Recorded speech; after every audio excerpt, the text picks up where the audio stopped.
colorful celebrations, reviving the beauty of the old days. Now, it is a cultural carnival of impressive and spectacular design. This may be the biggest cultural upheaval which takes place in the Central River region.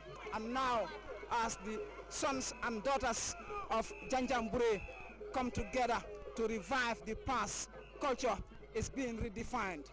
Tinyansita is the next abode. The remarkable convergence, which includes the raising of the historical initiate pool called Samayiro, combines an amazing cultural display.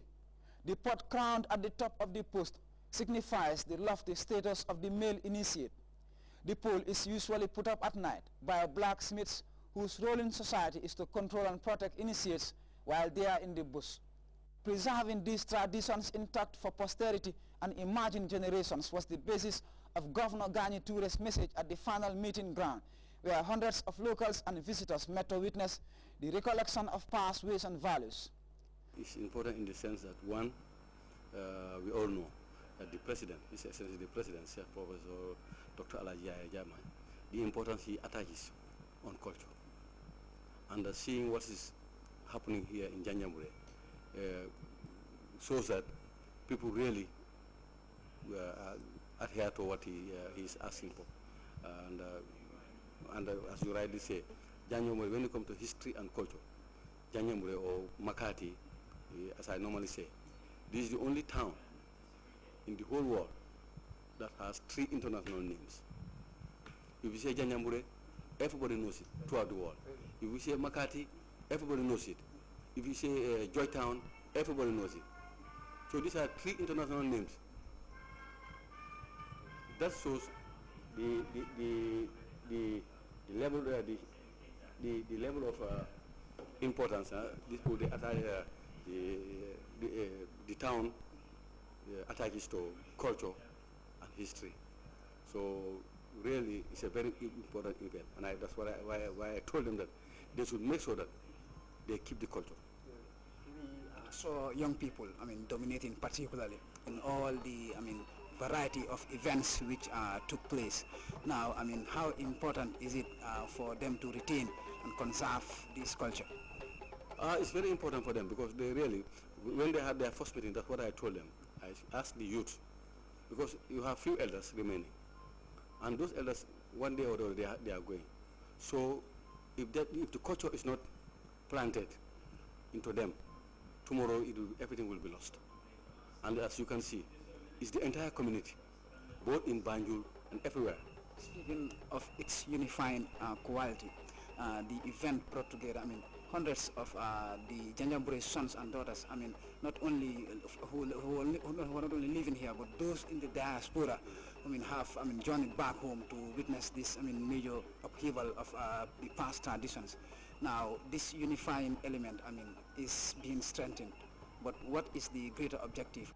The main objective and its achievement is that, one, people would know their culture. Two, it's going to unify the people. Because without unification, nothing they cannot achieve anything.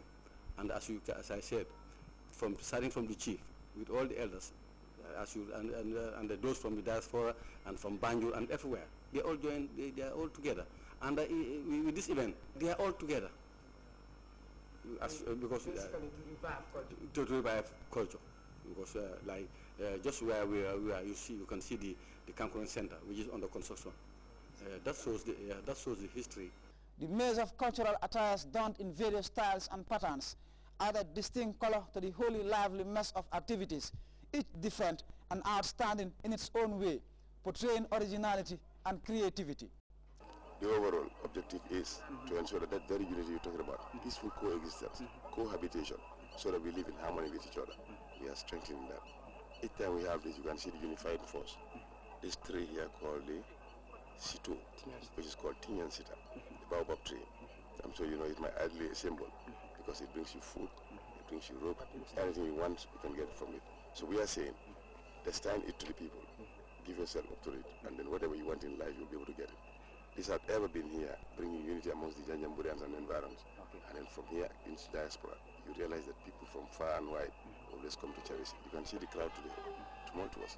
Now, you're saying, I mean, that this area we are in is actually significant, I mean, to the cultural, I mean, ingredients of this settlement. Very, very significant. And as you can see, government itself has recognized it to an extent that you can see right at the corner there, we have the Kampong Center, relics, which is, courtesy of the National Council for Arts and Culture, and UNESCO in particular. Obviously, if this center is cherished and done the way it's supposed to be, it brings back life to Yenyabra, and it brings back the cultural norms and values, which is very, very important in the life of an individual or human being.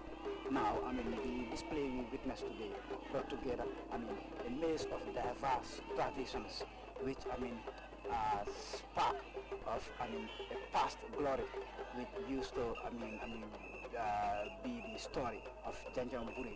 Now we saw a variety of very beautiful displays from morning, I mean, till this moment.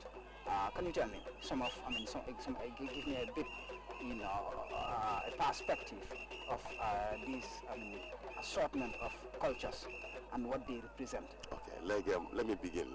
As an English teacher, there's a common adage that there is unity in diversity, not unity in commonality. The diverse nature of cultures that blended itself today saw the good ambience that transcended onto the very success of this whole episode today. You realize from morning, you can see a variety of shoes. The kankurangs, the masquerades, the mamuparas, you understand what I mean? The nyifir you call it. If the kumpu and the others come out at night. The explosive meeting at the Central Orange Street. Exactly. At the end of the day, I mean, everybody who left this place left in harmony, good intent, and we want to get this replicated. Thank God, we used to have it every 5 years. I had the pronouncement from the chief to say it's going to be every 7 years. But notwithstanding, don't be surprised that people want it to be happening every 3 years, just to ensure that we cherish this culture. Indeed, it's worth the while. Now, young people we saw dominated, most of the activities. The variety of, activities which, define this day. Where do they stand, in this, general spectrum? In fact, that's our bastion. The younger youth being involved in these things. I want to quote again one very important person in this country, Paramount Chief Dembasanya. Just about 3 days ago, I shared one ceremony, wedding ceremony with my friend Yareke Jeremiah Bakau. He did say so. Let the youth come forward and emulate from the elders. As they die away and wither, the young ones will take up. That's why you saw what we did today. We got the younger youths really involved in it, and I'm grateful to those ones. It was just exactly as we expected. The young ones coming up, taking over from the elderly, so that the elderly will now be on their hammocks, reading their newspapers, listening to news, while the young one exercise their brains and legs, so that the youthful ambience and exuberance is exerted.